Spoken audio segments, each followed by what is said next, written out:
Hello everyone, welcome back to my channel exam world. I know कि मैं आज फिर से लेट हूँ। मैंने आपको बोला था कि मैं उसके नेक्स्ट डे ही वीडियो अपलोड कर दूँगी, लेकिन कुछ कारणों से मैं नहीं कर पाई। सो आज मैं आपको बताऊँगी कि जो नेताजी सुभाष चंद्र बोस राजकीय महिला स्नातकोत्तर महाविद्यालय है, उसका जो एंट्रेंस एग्ज़ाम है उसके लिए आपको क्या पढ़ना है। वैसे सबसे पहले तो आपको आपके पास आपका प्रॉस्पेक्टस होना चाहिए, जो कि ऑनलाइन ईज़िली अवेलेबल है उनकी वेबसाइट पर। तो आपको करना ये है कि पहले आप मान लिया अगर आपके पास फॉर एग्ज़ाम्पल नहीं है तो आप कैसे लेंगे वो मैं पहले आपको बता देती हूँ। लेकिन उससे पहले जिन लोगों ने मेरे चैनल को सब्सक्राइब नहीं किया है, प्लीज़ प्लीज़ प्लीज़ सब्सक्राइब करें, लाइक करें एंड शेयर करें, क्योंकि इसी तरीके से आपके लिए जितनी भी उपयोगी वीडियोस हैं वो आपको मिलती रहेंगी। और आगे जो है आपके सब्जेक्ट से रिलेटेड भी कुछ वीडियो मैं डालती रहती हूँ, तो आप उसमें भी देख सकते हैं। या तो सबसे पहले स्टार्ट करते हैं। तो इसमें आपको जाना है एडमिशन में, ऑनलाइन एडमिशन में। उसके बाद सबसे पहले आपका प्रॉस्पेक्टस आता है। सो मैंने इसमें क्या किया, प्रॉस्पेक्टस क्योंकि मेरे पास डाउनलोड पहले से है, सो मैं उसको ओपन कर लेती हूँ। ये ओपन हो गया, ओपन हो गया। तो ये आपका जब ओपन होगा, बाकी सारी चीज़ें तो आप फिल ही कर चुके हैं, ऑनलाइन फॉर्म जो भी करना था वो सब हो चुका है। हम सबसे लास्ट पेज पे चलेंगे। वैसे जब हम लोगों ने यहाँ से अपना कॉलेज किया था तो तब ये सारी फैसिलिटीज़ नहीं थी। सो अब जो भी है अब आप समझ लीजिए कैसे करना है। तो जो सबसे पहले है, आप देखेंगे कि entrance exam and test pattern हो सकता है 2-4 लोग कई लोगों ने क्या किया हो, इसको खोल करके देख भी लिया हो एंड क्या पढ़ना है वो भी उनको समझ में समझ में आ गया होगा। लेकिन ये मेरी जो वीडियो है वो सिर्फ उन लोगों के लिए जिनको समझ में नहीं आया है कि हम क्या पढ़ें, क्योंकि इन्होंने सिर्फ सब्जेक्ट्स तो बता दिए हैं कि क्या क्या हैं, लेकिन उन्होंने ये नहीं बताया कि सब्जेक्ट्स के अंदर हम क्या पढ़ें, और ना ही कोई ऐसा पेपर अपलोडेड है जिससे हम जान सकें कि हम उसमें किस तरीके से क्वेश्चन आते हैं तो हम उनको पढ़ें।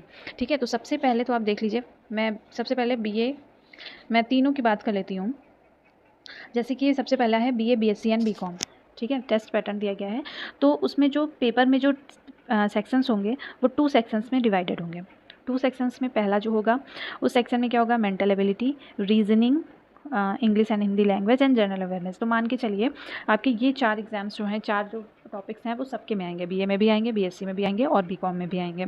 तो ये अपने आप माइंड में रखिएगा। नेक्स्ट जो है मेंटल एबिलिटी, बहुत आप हाई लेवल की मत समझिए, ये बहुत ही इजी लेवल की होती है, तो वो हो जाएगा। नेक्स्ट है रीजनिंग। रीजनिंग भी आपका बहुत ही लो लेवल का होता है, मतलब एकदम इजी लेवल होता है कि आप उसको लगाएंगे तो आपको आसानी से समझ में आ जाएगा। जैसे जो वर्ड प्रॉब्लम्स होती हैं और मान के चलिए आप रिलेशन वाले होते हैं, वो सारी चीज़ें इसमें दी रहती हैं।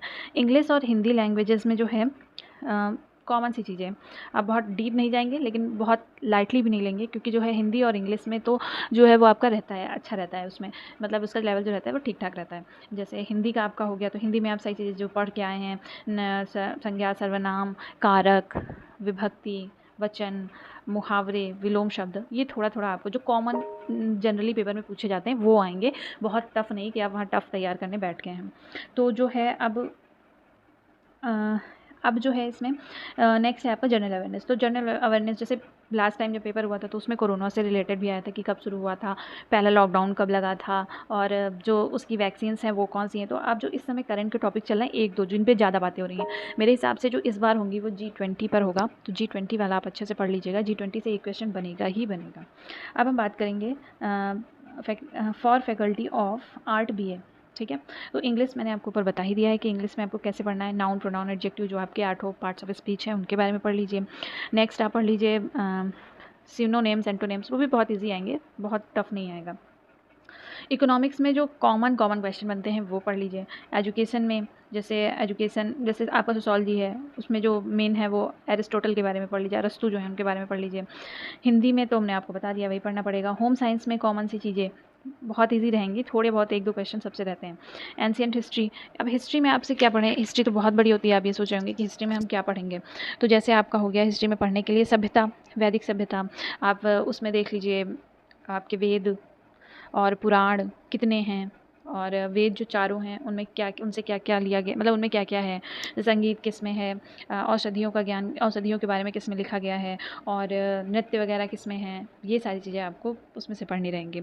महाजनपद कितने हैं, जैन धर्म के प्रवर्तक कौन है, 24वें तीर्थंकर कौन थे, बौद्ध धर्म में इसी तरीके से फिर उसके बाद आपका है मान के चलिए आप जो नेक्स्ट टॉपिक आएगा वो आपका होगा मौर्य साम्राज्य से।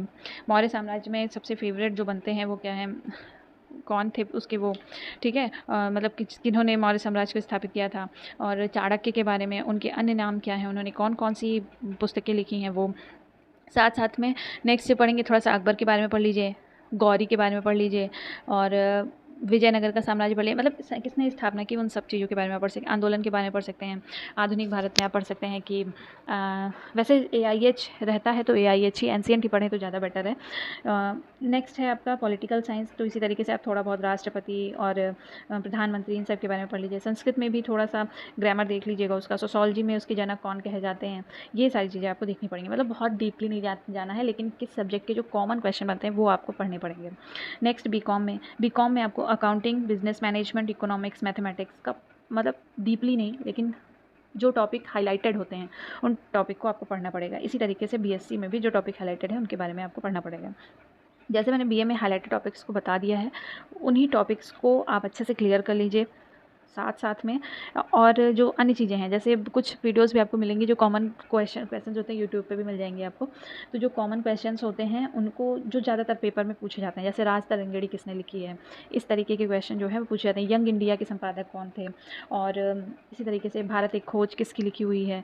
तो ये सारी चीज़ें जो कॉमन क्वेश्चन लगभग आपसे पूछे जाते हैं, वो सारे क्वेश्चन आपको पढ़ने हैं। मान के चलिए ये इतना आपको करना है। तो जैसे मैंने आपको बताया, आप ईयरफोन लगा करके मेरी बातों को सुन लीजिएगा ध्यान से।